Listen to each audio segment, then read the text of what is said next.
Rudy pun pingsan setelah dia melihat sosok yang wajahnya sangat hancur di depan mukanya. Halo, kembali lagi di Cerita Kita BJ, cerita kita bersama. Sebelumnya, terima kasih kepada teman-teman yang telah menantikan cerita-cerita baru dari channel kita, Cerita Kita BJ. Kali ini kita akan membawakan cerita tentang petugas keamanan yang berjaga di salah satu rumah sakit. Shift malam. Kita sebut namanya Rudy. Cerita ini dialami oleh Rudy yang bekerja sebagai security di salah satu rumah sakit. Pada saat itu, Rudy kebagian untuk menjaga malam. Pada saat biasanya, Rudy kebagian shift malam, hal ini tidak pernah terjadi. Namun, kali ini entah apa yang membuat Rudy harus mengalami kejadian yang sangat sulit untuk dilupakannya. Bahkan, Rudy setelah mengalami kejadian itu, dia jatuh sakit selama 3 hari. Oke, kita masuk ke cerita Rudy. Dari sore hari, Rudy di rumahnya sudah akan bersiap untuk pergi bekerja. Dia enjoy saja dengan kesiapannya yang akan bertempur mempertahankan keamanan di rumah sakit. Di rumah, Rudy sempat bermain HP, makan, dan bermain dengan anaknya. Menjelang dia akan berangkat bekerja. Tidak ada hal-hal yang aneh ataupun memiliki perasaan yang tidak enak.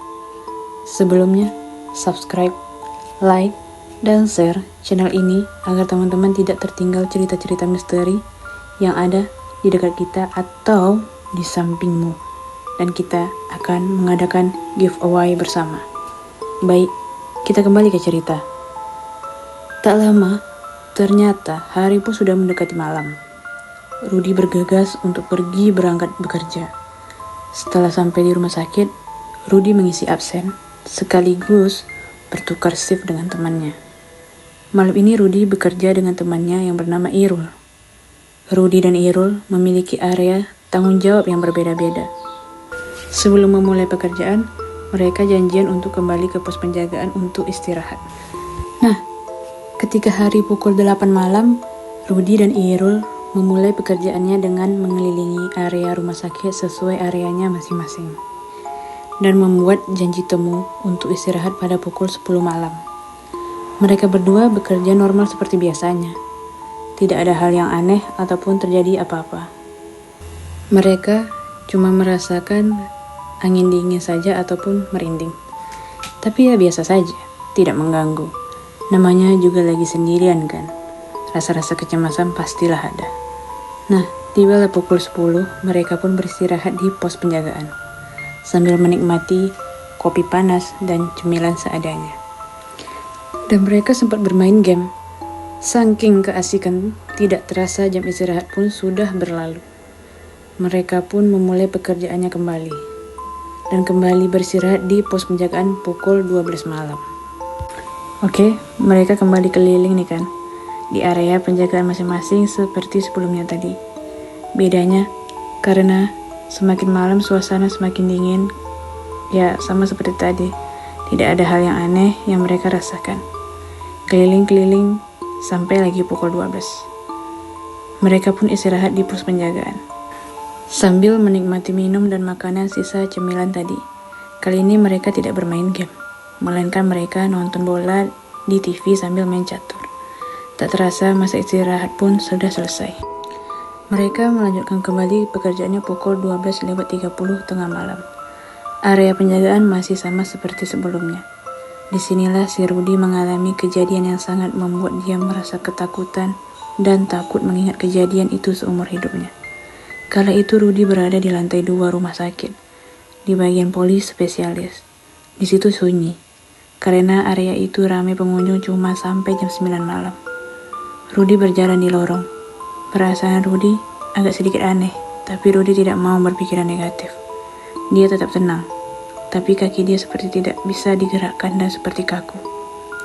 Dan ternyata tiba-tiba ada seseorang yang secepat kilat berada tepat di depannya dengan keadaan wajah yang sangat hancur, penuh luka dan darah seperti korban tabrakan. Sontak badan Rudy tidak bisa bergerak dan dia ingin berteriak sekencang-kencangnya. Namun suara Rudy tidak bisa keluar. Rudy tidak bisa menahan kondisi panik di tubuhnya. Dan dia terjatuh pingsan. Dan pada saat Irul berada di pos penjagaan untuk istirahat, sudah 20 menitan Rudy tidak kunjung tiba. dan dia terus menghubungi Rudy dengan menelponnya. Memanggil dengan HT juga, tetapi tidak ada jawaban apapun. Lalu Irul dengan kecemasan dan kesiapan mencari Rudy di area penjagaannya. Irul kaget dan ketakutan ketika melihat tubuh Rudy yang sudah tergeletak di lantai. Irul panik dengan melihat keadaan Rudy. Irul langsung menghubungi petugas IGD untuk menjemput Rudy di lantai 2. Rudy baru tersadar ketika hari sudah pagi, sekitar pukul 8 pagi. Rudy terbangun dan langsung ketakutan di depan temannya Irul. Irul bertanya kepada Rudy apa yang menyebabkan dia pingsan. Rudy pun bercerita apa yang terjadi di malam itu. Seketika, Irul merinding dan terdiam. Dan Irul mengatakan bahwa saat Irul menemukan Rudy, tidak ada siapa-siapa. Di dalam pikiran Irul, bahwa Rudy pingsan karena kecapean dalam bekerja. Sampai di situ cerita pun mulai tersebar di para pekerja rumah sakit. Mereka pun tidak berani untuk bertugas shift malam sendirian. Dalam beberapa hari ketika berita itu beredar, pihak rumah sakit mencoba memaklumi dan mencoba menenangkan para pegawainya, serta kembali bekerja seperti biasanya, untuk melayani masyarakat yang membutuhkan pertolongan. Karena inilah tanggung jawab kita sebagai pelayan kesehatan masyarakat. Dan semoga kejadian ini tidak terulang lagi. Karena bagaimanapun di bumi ini, tidak hanya manusia saja sebagai penghuni, tapi kita berdampingan dengan makhluk lain yang tidak kita ketahui sebelumnya. Kembali ke Rudy. Rudy mengalami sakit selama 3 hari. Rudy tetap bekerja di rumah sakit itu, dan dia meminta untuk bekerja di shift siang dalam waktu beberapa bulan, sampai trauma yang dia alami lama-kelamaan akan terlupakan. Nah, oke teman-teman, itulah cerita petugas keamanan rumah sakit yang mendapatkan shift malam. Terima kasih telah mendengarkan cerita kita BY. Jangan lupa subscribe, like, dan share agar channel ini terus menemani kamu dalam memecahkan misteri yang ada di dekat kita. Jika channel ini semakin berkembang, kita akan mengadakan giveaway dan itu real.